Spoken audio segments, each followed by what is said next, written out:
لو في حد اتعرض لابني أو بنتي جنسيا، يعني حاول التحرش بيه عن طريق إنه يقول له ألفاظ جنسية، أو إنه يوريه أعضائه الجنسية، أو يطلب منه يلمس أعضائه الجنسية أو العكس، هنا محتاج أعلم ابني حاجتين مهمين.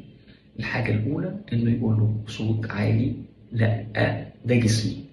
الحاجة التانية إنه يطلع على واحد من دوائر الأمان اللي هو بيثق فيهم، وهم عادة بيكونوا أشخاص من العيلة موجودة حوالينا، بنعلم ولادنا وبناتنا يسموهم ويبقوا عارفينهم، يرجع له يقول له فلان طلب مني كذا.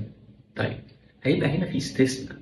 أحيانا كتير الولاد الصغيرين يا بياخدوا تطعيمات يا بيروحوا لدكاترة عشان هم سخنين أو تعبانين، وهيبدأ الطبيب يكشف عوراتهم أو يكشف المناطق الخاصة. ساعتها هنا بنأكد عليه إنه عشان الطبيب يكشف المنطقة الخاصة بتاعتك، أنت محتاج يكون في عندك شخص بالغ أو واحد من دوائر الأمان اللي موجودين حواليك، وربنا يحفظك.